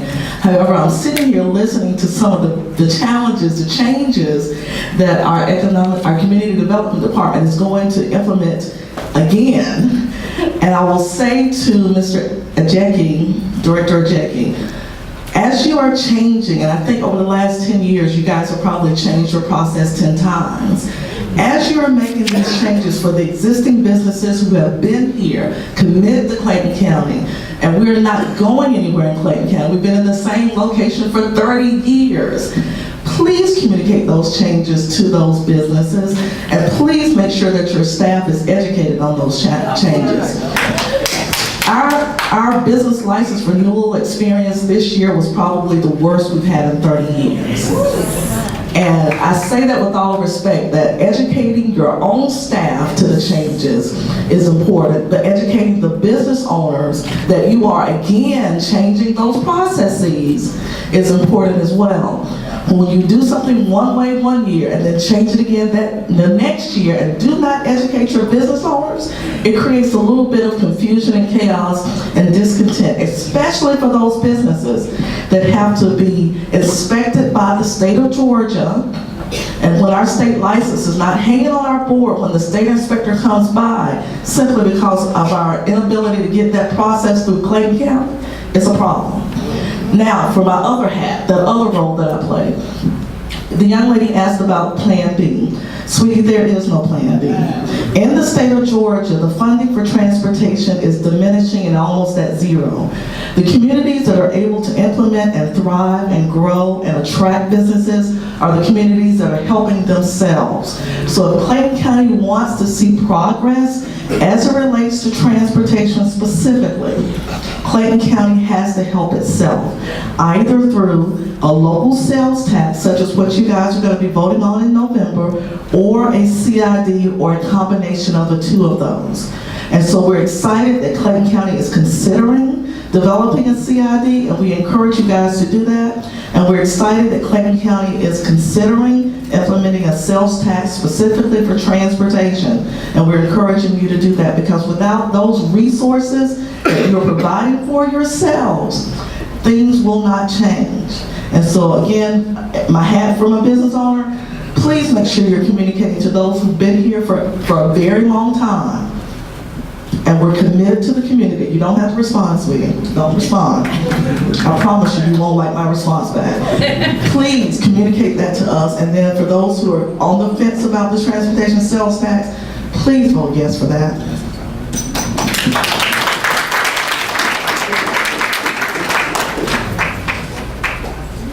Our representative, I know you told me not to respond. I think in the benefit of everybody in the room, let's put it in context.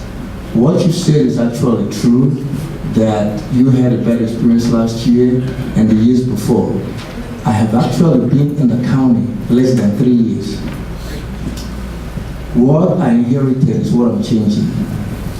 The chairman, I came in a year before the chairman got here. So his directive and what we're doing right now is brand new. I don't mind taking blame for what is not happening. But yes, last year it's mine, we're correcting it. It's going to be a completely different experience. The technology was not there, and some of the staff skills and background were not there. We are rebuilding it. That's what it takes to build the type of department you expect. Okay, her statement prompted me to, and I'm not sure if you're doing this yet or not, but you will be doing it, and that is to have a workshop for business owners to educate them on the process. So let's try to incorporate that, which I do at least a couple of times a year, so they can be updated on the changes or anything new that's coming down the pipe. All right, next question is from Anthony Jean, I believe this is, logo to promote graphic design. There was discussions about a county performance or civic center. Are there any real plans for this project? Not from the county. That was originally proposed as a possible project in a SPLOS, but we took it out. But since then, there has been at least 2 independent companies that have voiced interest in bringing a civic center or an arena with a conference center to Clayton County. And they have had discussions with the city of Marl. Where that stands today, I cannot tell you, but there is definitely interest in that area of bringing such a development to Clayton County. So again, that's where we are in reference to that question. Next question from the floor.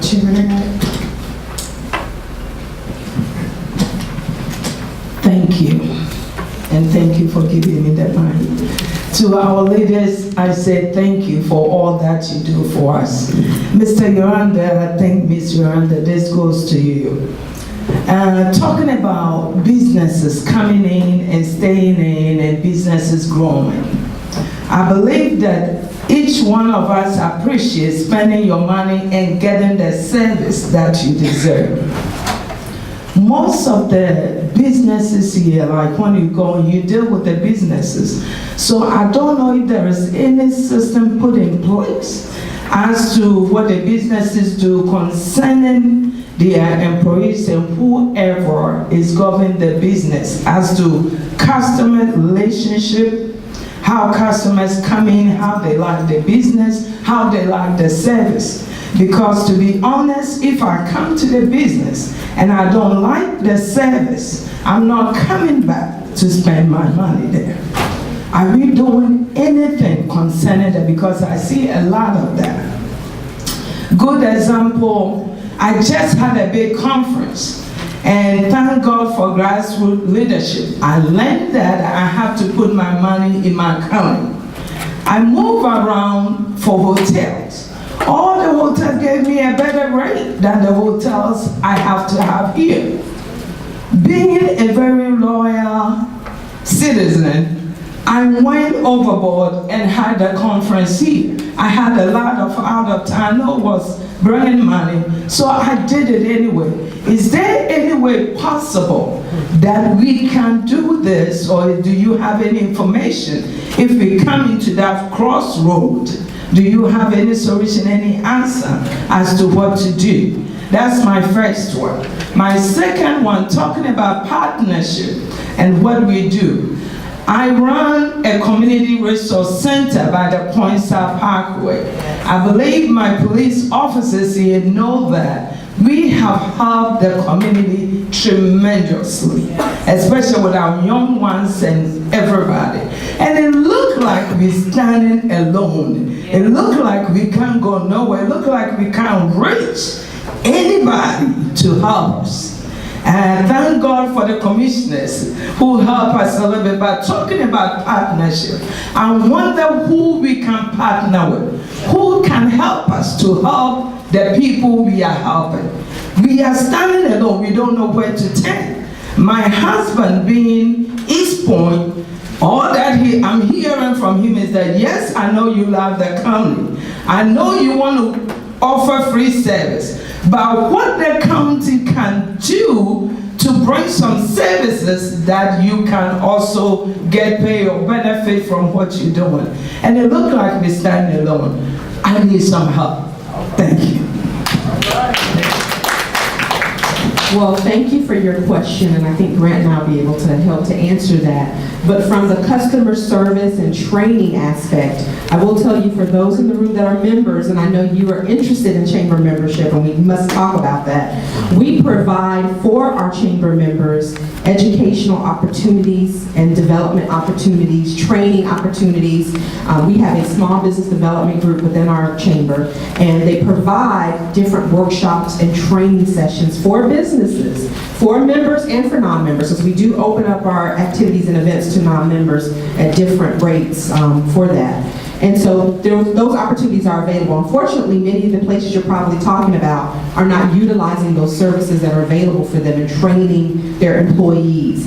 And so one of the things we can commit to doing as a chamber is making sure we really get the word out even more into the community that these resources are available, because we hear great success stories for those that attend those various workshops and training opportunities. And another benefit that we offer is making sure our businesses stay on top of the cutting edge things that are happening in our community. So we have speakers talking about MARTA and transportation. I heard earlier a question asked about educating the community, and we do that for our members within the chamber. So one of the things I would recommend, if you're not a member of your Chamber of Commerce, please think about doing so, because we're making sure that we're servicing the needs of the business community and addressing those concerns. And as members, you can tell us what you're looking for. So we customize our services on behalf of the business community, because that's exactly who we serve.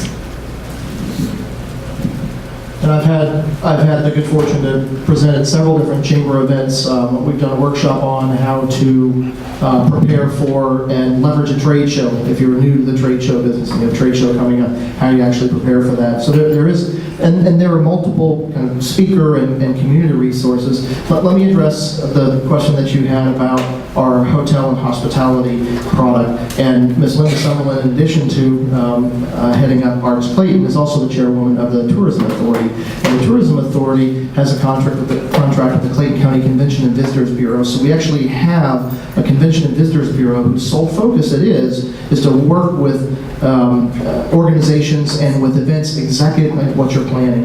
They have the relationship with those hotels. They have the ability to pick up the phone and say, we need 40 rooms on this night. We're working with the DA on a conference that's coming up, and we're able to help work a special rate with them. You have these great resources and staff who your tax dollars and your hotel motel tax dollars are paying for. And again, that's why we're all here, is so that you can understand what resources are available. Linda, was there anything that you wanted to, I hope, Joan, that's okay if I ask Linda to comment? The Welcome Center, the CBB, when you are booking or looking to bring a large contingent in, you have but to call the CDB and tell them what you want, and they indeed will work with you on the hotels in our county that have the available space. And if you're working with them, there may or may not be some discounting that is up to the individual property. However, they will help be that middle person and maybe take some stress off of you by putting you in contact with someone at the hotel that will then take you on as a customer and give you great customer service. Family reunion planning, gift bags, and there's a whole suite of services that the CBB, and for our cities that capture their own hotel motel tax, in some cases they have a corresponding entity as well. So please don't ever let that happen again. Reach out to those of us in the room, because we don't want to see a single penny go outside the community. And let me ask a question to you all in that vein. Are we providing the information that you need, and can you find it, to start a business in Clayton County? Does that process need to be, I don't want to say simpler, but spelled out better?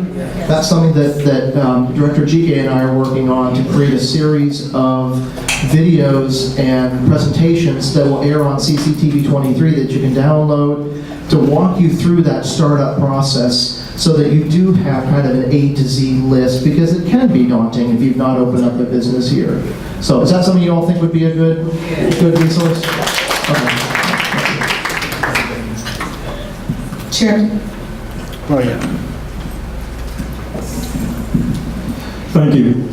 My name is Darrell Campbell. I'm Executive Director of Real Health Network, and we actually educate people about recovering from different types of life control issues.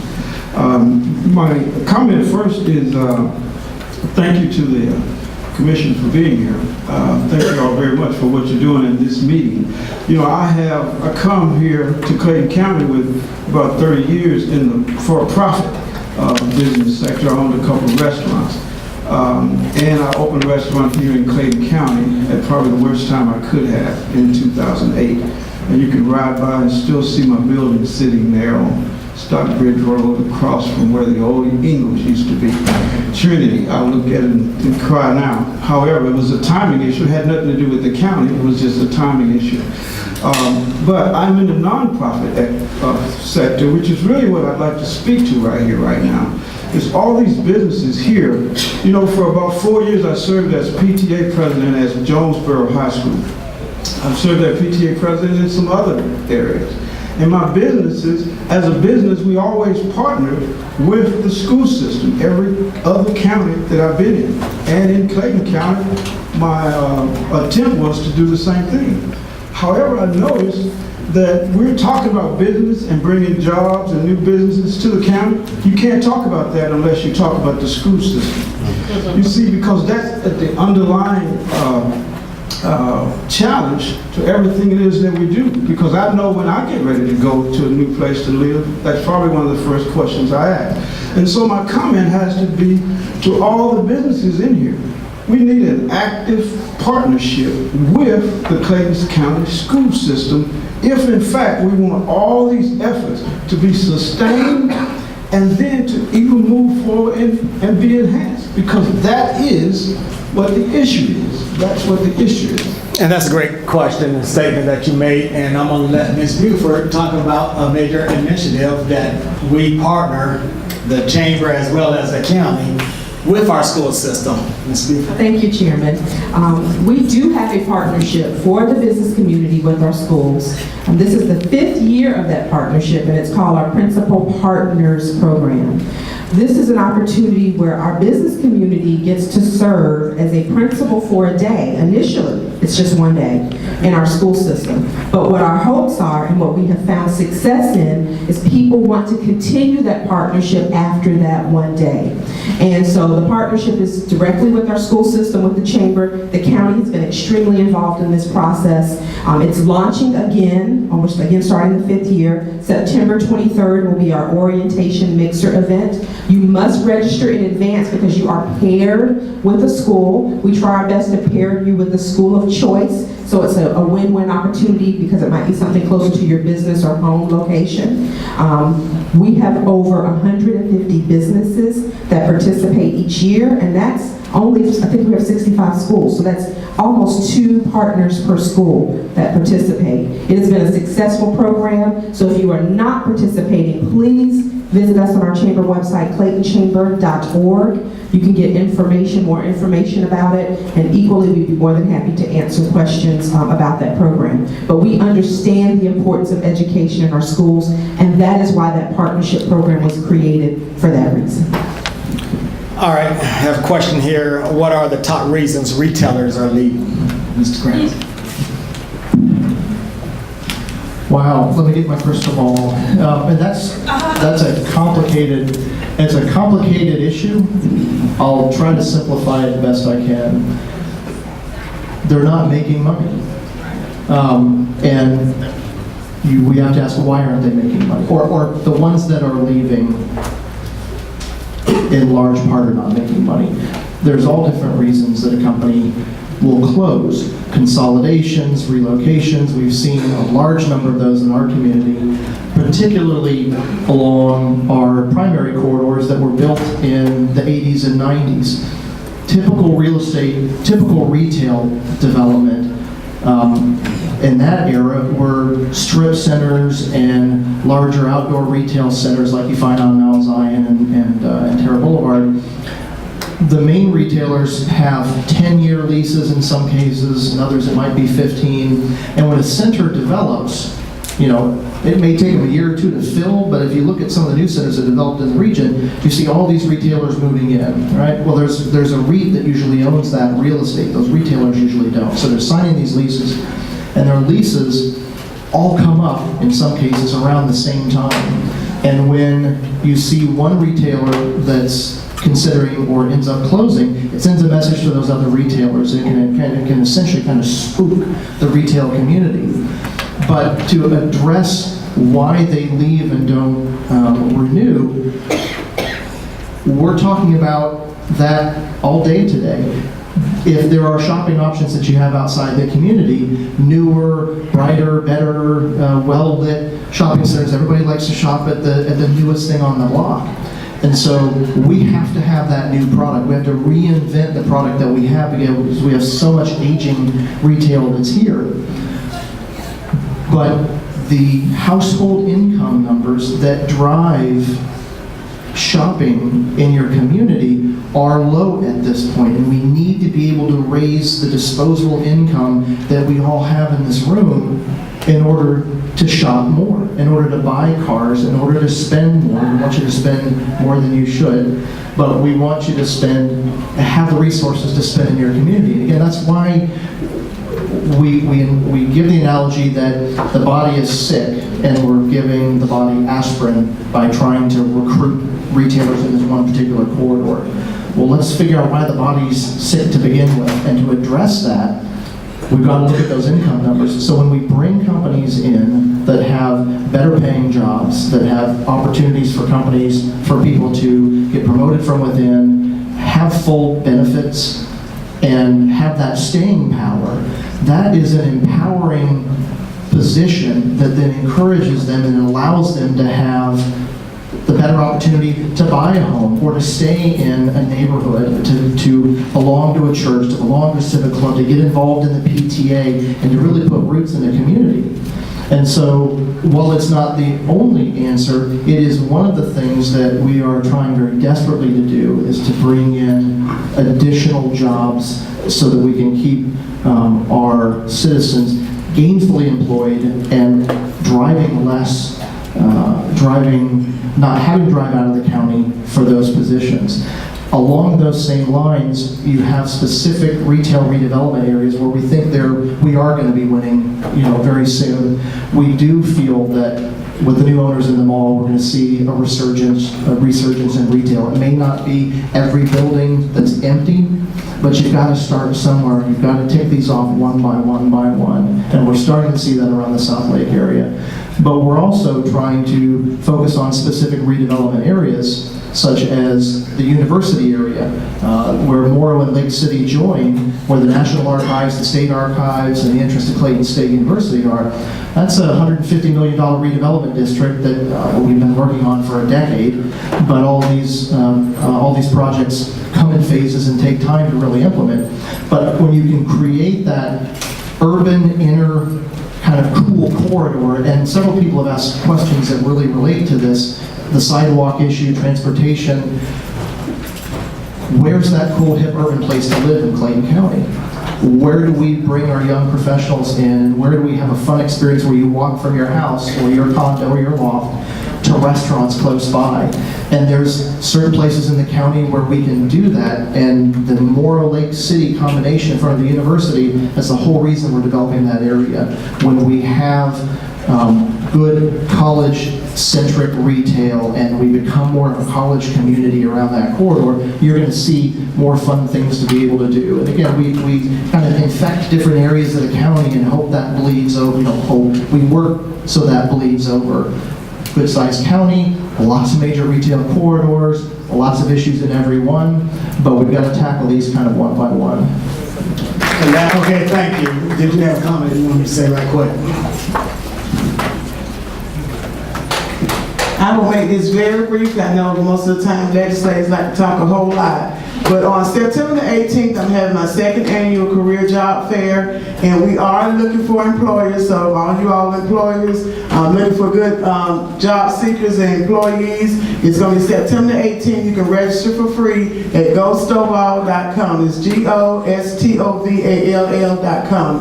And on last year, we had over 200 people to come to the job fair and had over 30 employers. So we're always seeking, and when Grant talked about why businesses are leaving, and just as you know, as business owners, if you don't have that expendable income, you can't spend it. So my job with the job fair is to make sure that these people have expendable income and make sure that you all are having good employees that you can employ here in Clayton County. Thank you. All right, before we dismiss, I want you to hear from our police chief. I want him to give you a couple of stats about the county and who to contact in reference to how you can partner with the police department. They have an officer to come out to do a security assessment of your property if that's what you want to do, or if you have problems in your community or your immediate area, what kind of patrol directive they can put together to better serve you in the public safety arena. Chief. Appreciate that, Tim. Appreciate it. Good afternoon to everyone. He knows not to give me the mic because I get long-winded, but I promise you I'll be brief. First let me just say safety is paramount in Clayton County. Safety is paramount for your families and your homes being secure. You know, we were talking about innovations and innovative ideas and comprehensive plans and what have you. You know, we've looked at public safety from a business perspective, corporate America. We understand that you're the customers. Although you have customers, we understand that you are our customers. So we want to be more business friendly.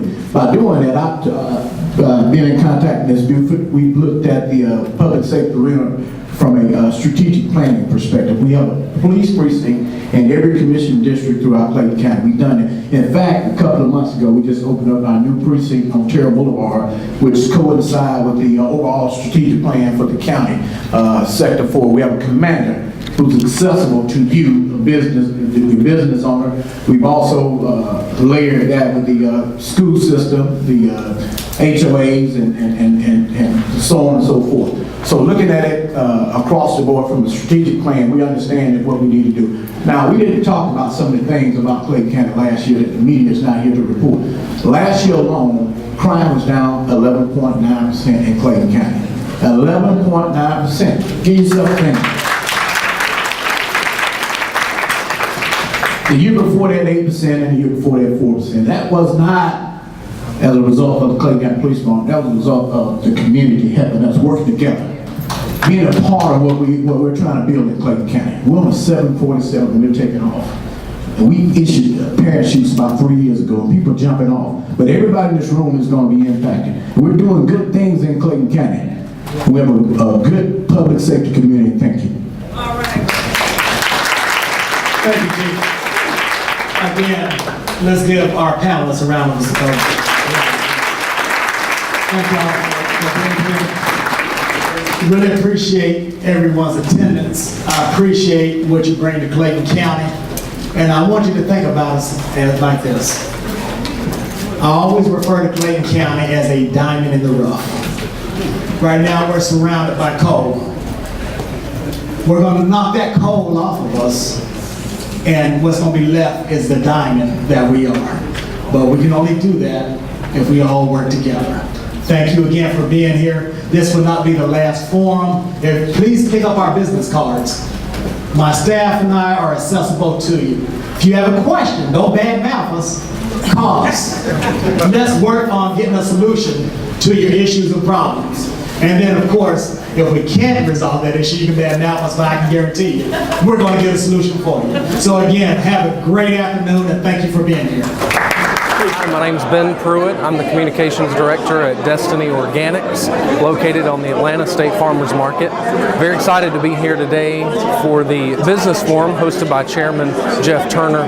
It was very informative. We learned a lot about the great things happening in Clayton County, things that we don't hear about every day, about the 11.9% reduction in crime this year, and just the wonderful things that are happening with the airport and a lot of the programs going on in the community to make Clayton County a better place to work and live. I'm Gwen Wiggins, and my company is called Premier Workforce Solutions, and I focus on organizational management, training, and delivery. And I thought today's session was really great. It provided a lot of information that I had not received from the county before. Got a great chance to do some networking and actually connect with some people that I've been wanting to talk to for a while. I'm looking forward to future forums, and I just thought it was a great experience. I'm here with Utopian Academy for the Arts. Today was a great opportunity for us as a brand new public school to come in and get a chance to meet business owners here within the community. It's not that often that a public school has the opportunity to sit in the same room with business owners for an entire county. So this was a great opportunity to network and also get a chance to promote our school as a community partner here within Clayton County. My name is Martha Holly. I run Community Resource Center by Point South Parkway, and I have really enjoyed today. I thank the commissioners and all the leaders for putting this up. I think that's what we need, and I believe that we are on the right path. I know there's a lot going on in Clayton County. I love it, and I love what I see and what I have learned today. I think this is great, and we need to do it more often. Thank you. Hi, my name is Mitzi Patterson. I'm with Netball Association of South Metro Atlanta, and this was a great forum for us to be here as an organization. We provide international sport training to girls and boys in Clayton County by Lovejoy, and this was great for us to be here to see that there are businesses that we can partner with to offer the program to the boys and girls of Clayton County, for them to reach out and learn about a global sport that they would not have to leave this county for. We're excited that the chairman was able to put this together, and we're excited of the development that are coming through, and we hope to see next year to come back again. Hey, it's Dr. Cameron Stevenson of WIGO Radio AM 1570. You know, we're the first African American radio station, and we're proud to say we're located right here in Clayton County. Got to tell you, the business forum was, it was so well needed. And I got to tell you that if you were not here, boy, oh boy, did you miss it. There were all types of business. It was an opportunity to ask some questions. And you know what? A lot of times people don't know because they never show up. So here's the real deal, and this ain't got nothing to do with Evander Holyfield. If you have an opportunity to come out to the next business forum, don't miss it. Again, Dr. Cameron Stevenson, WIGO, it was a blast. I met so many businesses. I had an opportunity to ask so many questions, and I got a lot of information. So until next time, make it a great day on purpose, and we'll see you. I am Arel Anderson, the Chief Operating Officer here with Clayton County. I think the Business Forum was extremely successful today. We had close to 200 people come out. We had phenomenal questions, and the panel did a great job giving feedback. So I look forward to the future forum, and I look forward to moving the county forward with our business owners. Today's forum was a great success. We had a great turnout. A lot of good questions were answered, and we had an opportunity to successfully interact with our business community. The outcome is going to mean that we have a better relationship with our business community, and that we're going to move forward with Clayton County in a way that's going to put us on the map and make a difference.